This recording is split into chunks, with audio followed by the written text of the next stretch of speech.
Я приветствую вас, представители знака зодиака Весы. Таро расклад. Что прояснится? Таро прогноз, цыганский старинный пасьянс, ближайшие события. Таро на неделю с 17 по 23 марта. Давайте узнаем, что же прояснится, в конце концов, на этой неделе. Ретроградная Венера, ваша планета-управитель, по 13 апреля может нам возвращать, как и какие-то прежние истории, взаимоотношения с людьми. О себе может напомнить человек, который был какое-то время в зоне вашего внимания. Может быть, это были контакты и по работе, может быть, и личная жизнь. Вполне вероятно, что какие-то метаморфозы произошли, или человек по какой-то причине исчез, отношения расстроились. Вот здесь нам может вернуть пространство, Вселенная, такие отношения, и это зачем-то нужно. Либо сделать правильные выводы, либо, кто знает, мы говорим кармические отношения. Карма – это не значит, что мы под венец идем сразу, но вы нужны для чего-то этому человеку, а он нужен вам. Его величество, опыт, наверное, мы какой-то проходим. И такие тоже могут быть ситуации. Ну, давайте мы узнаем. И первая у нас колода пасьянса. Останемся, конечно, реалистами, всегда об этом говорю. Любой прогноз, расклад, личная история каждого из вас не передаст, но мы, как альтернативный вариант развития событий, с вами рассмотрим. И я искренне надеюсь, мы с вами проведем приятное время, и подсказки какие-то вы получите. Я смотрю, мои дорогие весы, и вы смотрите. Итак, что же прояснится? События ближайшего будущего. С чем это может быть связано?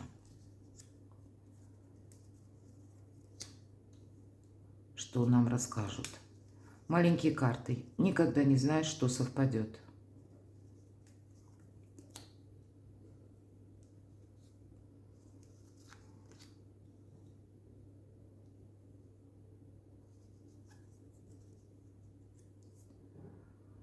И вот пока я не вижу. Хорошо, идем дальше. Переживания.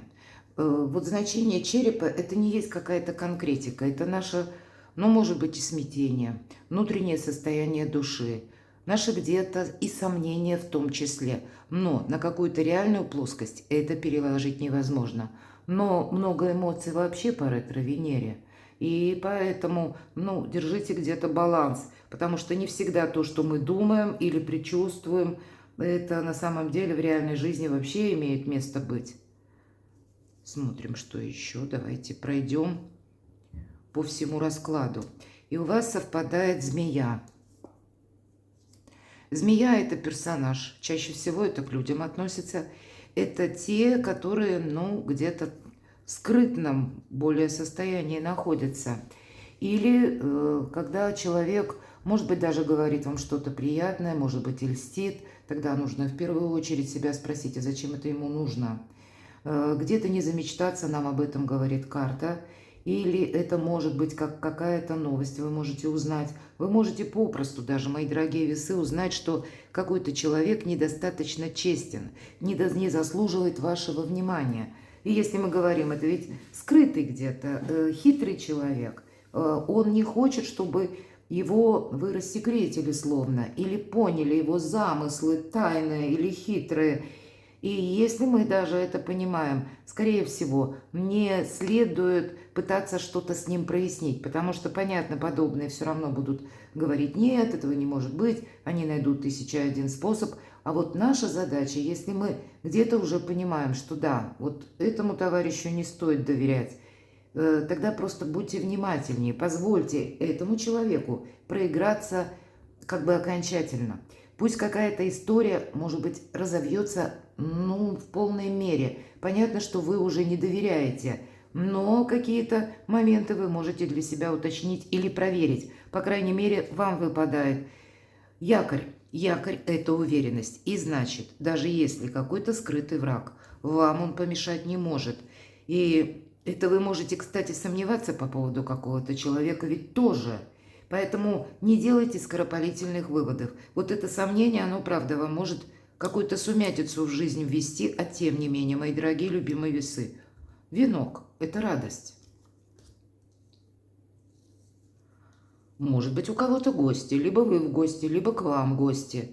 Иногда это когда и коллектив собирается, к примеру, и, значит, будет что обсудить, может быть.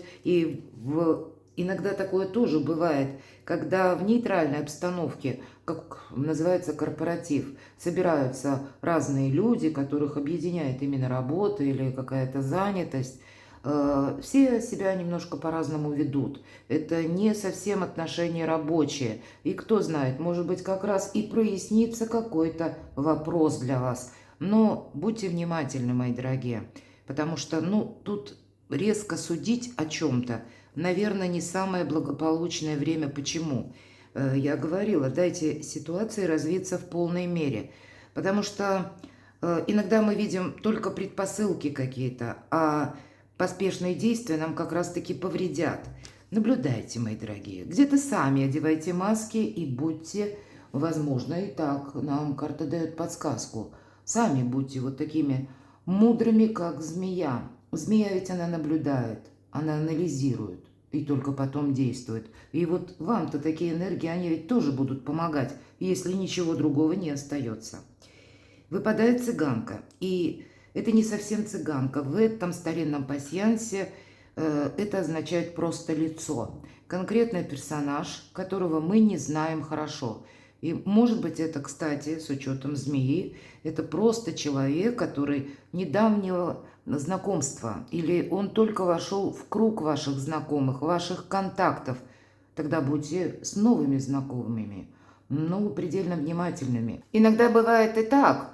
Лучше подумать о том, что человек может быть не совсем честен с вами, или не стоит о себе какой-то информации раскрывать, даже посомневаться не в себе самом, самокопание устраивая, а в конкретной персоне.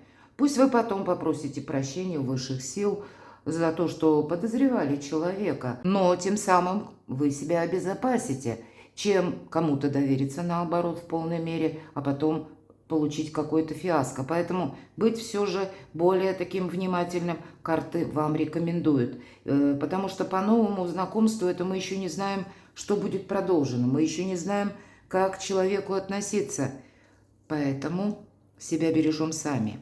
И знаете, так бывает, как кармические отношения. Вот я точно говорила, и вам выпадает аркан Крест. Вы знаете, не аркан, точнее, значение по привычке Таро уже говорю. А ведь правда у кого-то может проиграться новое знакомство. И вот эти кармические отношения, это как урок, жизненный экзамен. И если прежде, к примеру, у вас были такие ситуации, когда вы кому-то доверялись, или когда вы предполагали, думали, надеялись, считали, что отношения, к примеру, будут развиваться, а вышло все совсем наоборот. Какой-то ваш план прежде не сработал. И после вы получили какую-то порцию такого жизненного урока. Так вот, нам говорят, что этот урок с учетом ретро-Венеры, тем более вы, мои дорогие весы, все же Венера – это, повторяюсь, ваша планета-управитель. Мы жизненный экзамен тоже можем сдавать. Поэтому, будьте аккуратны. Тем не менее, хорошее настроение вам обещают. И если присутствуют такие отношения в вашей жизни, то почему бы не вдохновиться, просто себя беречь и не торопиться с доверием, не делать скоропалительных выводов. Хотя у вас есть возможность получить какой-то важный документ, согласование. И я могу вполне предположить это словно по судьбе. Может быть, вы прежний период занимались как раз для того, чтобы получить вот эту бумагу или какое-то подтверждение. Может быть, вы хотели заключить соглашение, договор.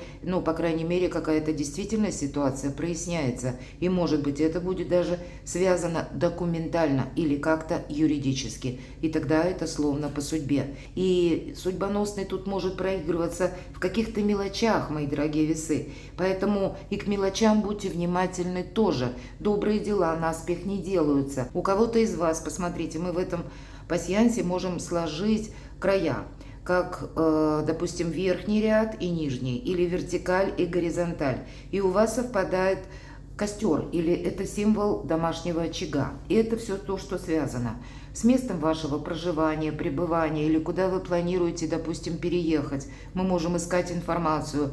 ну, какие-то документы тоже, да, заключать в этот период. Но это как и буквально сами стены, если мы говорим о переезде или вы планируете продажу, куплю недвижимости, то это еще и наши домочадцы. Поэтому дела семейные, но тут какая-то радость вам выпадает, какие-то приятные события. И радость – это чаще всего, ну, новость. Нам не говорят о чем-то таком более грандиозном, если мы просто рассматриваем сам по себе венок. Но есть еще одно значение весы. Когда совпадает именно в этом пасьянсе и крест, и венок, для кого-то, правда, вопросы по части не просто личной жизни, а смена статуса. И это проходит бракосочетание. Ну, ясно, что это не для всех, это для кого это актуально, но, по крайней мере, разговоры сами по себе, может быть, отношения будут касаться в первую очередь тех, у кого отношения к этому шли.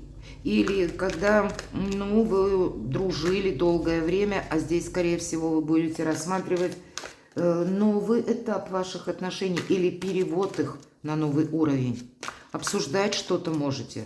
И, кстати, вот эта змея, это ваше, может быть, и недоверие. Или словно такая ситуация, к примеру, что-то явно не складывалось легко и просто. И теперь вы можете перегореть. Именно потому что прежде этот человек или какой-то человек, или, может быть, это как родственники вашего предполагаемого будущего партнера. Но есть какой-то тонкий нюанс, который вам может символизировать значение змея, когда и вы сами уже кому-то перестаете либо доверять, либо устали от чего-то. Давайте мы пойдем дальше и раскроем все то, что нам показали карты пасьянса, мы раскроем еще и на Таро. Итак, что же прояснится или в какой сфере жизни, с чем это будет связано? И неожиданности, неожиданные события. Добрые события, что вас приятно обрадует, удивит. И к чему это все идет? Конечно, мы достанем по основным сферам жизни, дела, работа, бизнес, у кого-то документы, у кого-то обучение. Энергия денег, финансы на неделю и личная жизнь. Давайте будем узнавать, что же у вас прояснится, чего это будет касаться. Вот, кстати, девятка жезлов нам всегда говорит, а ты не торопись. Вот этот такой, ну, визуализируемый забор, который, по сути, никого не охраняет, но это мы сами немножко отступаем, словно полшага назад. Оставляйте себе полшага для маневра.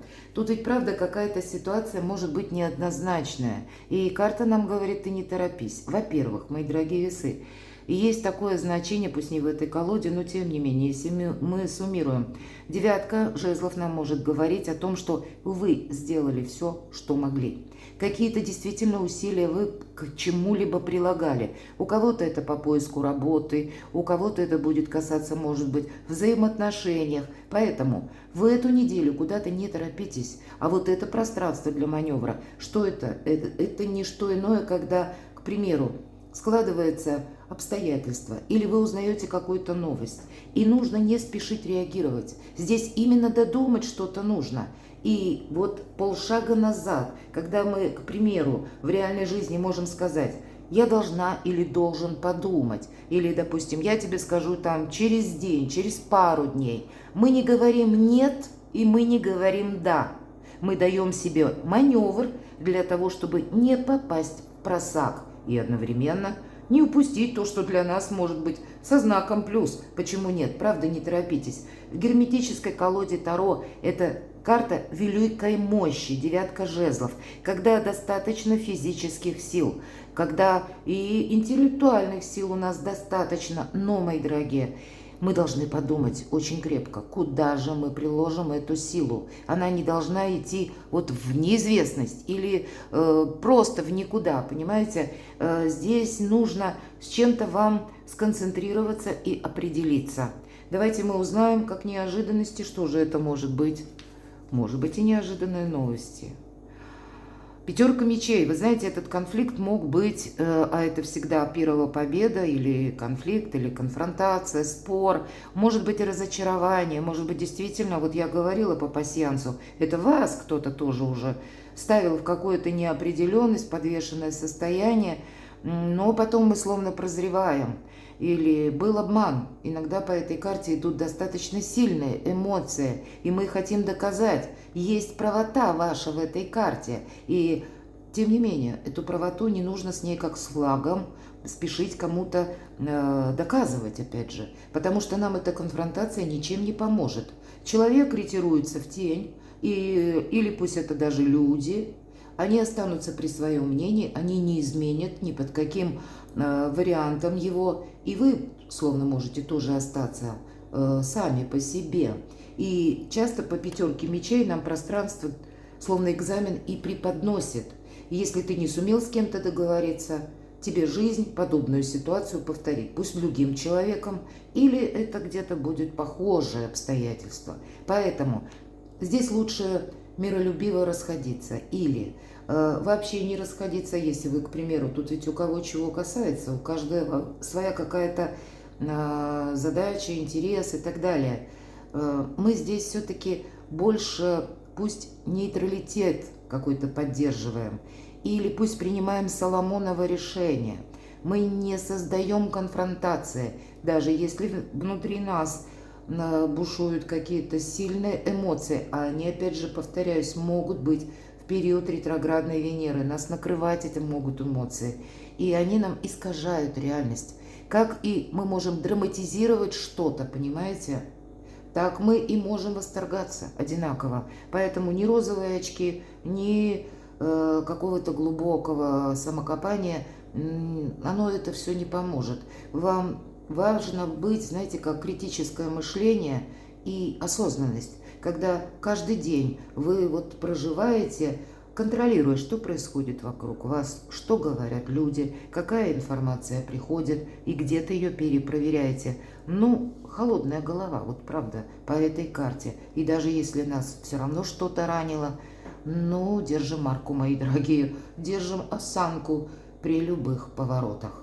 Но это не есть что-то значимое. Это если был конфликт, скорее всего, или какое-то глубочайшее, может быть, даже разочарование по этой карте. Но теперь это нас уже не ранит. Давайте мы с вами посмотрим, что же добрые события или что вас приятно удивит. А вот две пятерки. Заканчиваются эмоции. И по пятерке чаш в этой колоде, обратите внимание, девушка сидит, и вот в этот омут она выливает все то, что находится как содержимое чаши. Но она так лениво ножку протянула и просто переворачивает. Это не что иное, как прообраз негативных скопившихся эмоций. Это где-то и сомнения, это и разочарование, может быть, и в людях, может быть, где-то и наши ошибки, не без этого. И мы потом анализируем, думаешь, ах, елки, что ж я сглупил. Такое ведь тоже бывает, мы все люди, поэтому позвольте себе право на ошибку. Если вы даже признаете, что да, допустим, я заблуждался по поводу конкретного человека, или я обманывалась, допустим, в своих надеждах, но мы не перекладываем ответственность на кого-то, мы говорим самому себе, что это мы что-то прошляпили. И значит, это сразу, знаете, как волшебная сила, магия происходит. Мы понимаем, что, подумаешь, 100 раз ошиблись, еще столько же ошибемся. Но это формирует нашу самодостаточность и, что немаловажно, самодоверие. Поэтому вот этот недостаток, он не имеет большого значения для, знаете, наверное, как для истории вашей, но это имеет значение для вашей души, чтобы вас ничто изнутри не разрушало. Не торопитесь. К чему же все идет? Четверка пентаклей. Вы знаете, вы можете попросту столкнуться с жадностью человека. У кого-то так. Конечно, больше карта говорит буквально, контролируй свои финансовые вопросы. Или деньги не трать. Вот коротко и ясно. И вообще, все то, что стабильно, это тебе тоже помогает. Потому что это к чему все идет. У вас такой период, когда вам нужно действительно не только баланс держать сам по себе эмоциональный, но еще и баланс по деньгам, просчитать, может быть, что-то математически, не попасть в просак, как и на каких-то восторженных эмоциях, так и на каких-то эмоциях со знаком минус. Даже если вы сталкиваетесь с информацией, когда вам преподносят какую-то правду, и выглядит она действительно как правда, и может быть даже она со знаком минус, но вам это преподносят так, чтобы вы на что-то согласились, мои дорогие весы. Все равно перепроверяйте информацию, чтобы не согласиться и, к примеру, не залезть в какие-то обязательства, потом из которых вы будете героически в одиночку выбираться. Доверяй, но проверяй. Посмотрите, все карты говорят. И ведь, по сути дела, 4 пентаклей – это базис. Поэтому сохраняйте собственную, как и целостность, все то, что вам придает уверенности, и с чем-то не торопитесь. Будь то это люди, будь то это какая-то информация, перепроверяйте. Давайте узнаем. Дела, работа, бизнес. Здесь может быть как и смена работы, здесь может быть как новость, все же правда новость бывает. И я надеюсь, все правильно понимают, 13-й аркан – это не про смерть.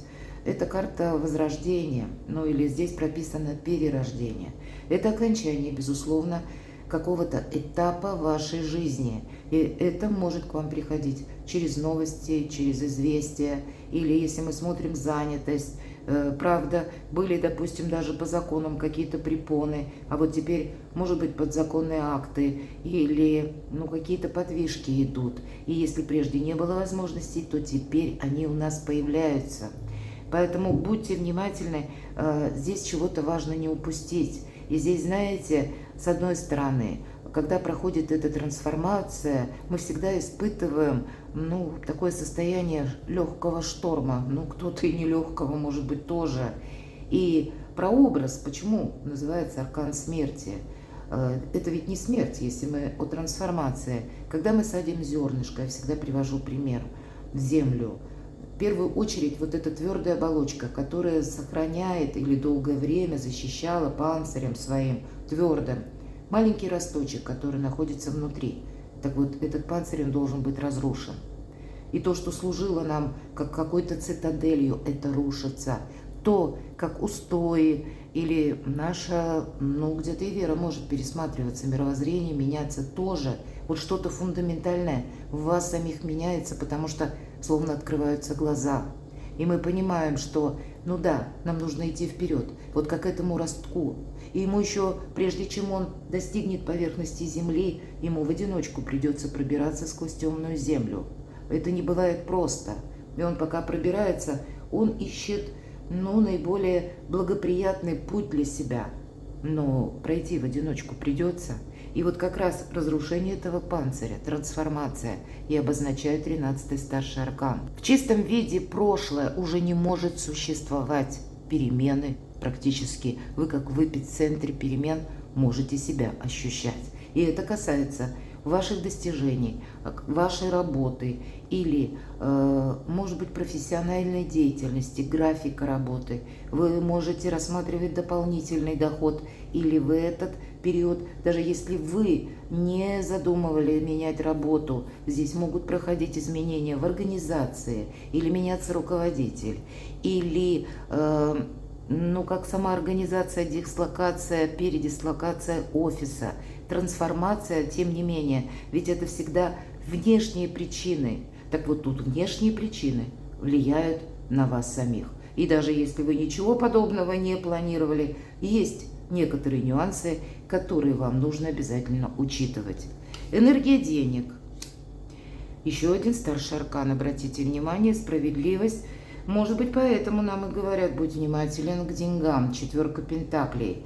По справедливости здесь могут быть некоторые вопросы и по части, может быть, споров. Иногда аркан буквально справедливость рассказывает об истории, если для кого это актуально, у вас проходят суды по имуществу, по недвижимости. Всегда по этому старшему аркану идет и причина, и следствие. И поэтому, если мы сделали что-то правильно, хорошо, мы поступили по закону, может быть, и буквально по закону, а может быть, вселенскому закону, то пространство Вселенная, пусть руками других людей или какими-то положительными энергиями, нам возвращают помощью. Но если мы сделали что-то не очень хорошо, где-то мы там наследили, вполне вероятно, нам придется все-таки решать и закрывать некоторые темы. И у кого-то это буквально может быть связано с тем, что вам потребуется консультация специалиста, как юриста, адвоката. Иногда об этом тоже говорят. Но это для тех, для кого актуально, я думаю, вы это понимаете. Но в принципе на деньги здесь нельзя промахнуться, мои дорогие. Здесь как нельзя на что-то согласиться и себя буквально ввергнуть в какие-то ненужные обязательства. И с другой стороны, легкие деньги опасны. А это будет опасно на лет 20 вперед. Поэтому ни о какой... Ну, у меня вообще расклады ни разу не про лотерею, хотя иногда мне пишут, и я это даже не рассматриваю. Но имейте в виду, что здесь нет очень важный какой-то период. Поэтому тут не переиграть, чтобы какая-то игра не перешла в опасность. Это будет тоже очень важно. Сами себя сохраняем. И, мои дорогие весы, буквально держите баланс. Все подсчитывайте. Но внешние события, как новости, вас могут несколько застать врасплох. И вам нужно будет правильно оценить обстановку. Личная жизнь. Вообще фантастика. Вы знаете, тут ведь у вас что-то может быть, как какой-то его величество, счастливый случай. Колесо фортуны. Сама по себе фортуна. Удачный момент. А мы можем где-то застрять вот в 13-м аркане и думать, что ах ты, елки-палки, все ж меняется. И все вот не по моему сценарию. Но все совершенно не так. Мы можем сетовать на судьбу. Мы можем сетовать на жизнь. Но на всякий случай примите во внимание, что этого делать нельзя. Чтобы судьба на нас не обиделась тоже. Так вот, колесо фортуны для нас, может быть, открываются новые перспективы. Наша задача их увидеть. И у вас, мои дорогие, перспективы. Какая-то глобальная, может быть, перезагрузка или ее начало. Ее начало на этой неделе. И финальный аккорд вы, может быть, увидите еще только в апреле, когда Венера выйдет из ретро-движения. И тогда я могу предположить, и по части вашей работы или занятости могут быть перемены. Это будет еще и каким-то образом взаимодействие как с финансовыми энергиями, институтами, может быть, финансовыми, или с какой-то финансовой новой системой. Опять же, это извне. Вы можете услышать какую-то новость, которая касается новой системы взаиморасчетов, предположим. Опять же, это то, на что мы не влияем, но мы должны под себя адаптировать. Да и в личной жизни тут нам тоже буквально адаптироваться предлагают. Но это фортуна. И это не совсем одна неделя. Всегда старшие арканы говорят, что это как минимум недели на 3. Ну вот где-то так оно и попадает у нас до середины апреля как минимум. И колесо фортуны, обратите внимание, баланс держать придется. Наша девушка танцует на вращающемся колесе, да еще и на цыпочках. В первую очередь она держит баланс. Она балансирует на этом колесе, но она абсолютно счастлива. У нее получается сделать то, что она не смогла, возможно, сделать прежде. Потому что как-то складывается удобно ситуация. Но методы другие. Ведь всегда по колесу фортуны проходит то, чем мы раньше либо не занимались, либо не пользовались такими способами, методами, условиями, или в таких условиях мы не находились. А вот посмотрите, не случайно, наверное, нам девятка сразу жезлов сказала, вот нужно, что прояснится. Действительно проясняется. И само пространство Вселенной пытается вам помочь исправить, может быть, какие-то тонкости, нюансы, которые были со знаком минус, или оставить навсегда в прошлом и больше об этом не думать. И если что-то уходит или пытается из вашей жизни словно оттолкнуться, так и знаете, это прошлое, поэтому не удерживайте, вам отсюда только вперед. При сохранении самого себя и тем не менее не отказаться от каких-то совершенно новых перспектив или нового качества жизни. Перекладывайте на себя, мои дорогие весы, и будьте счастливы, будьте любимы всегда.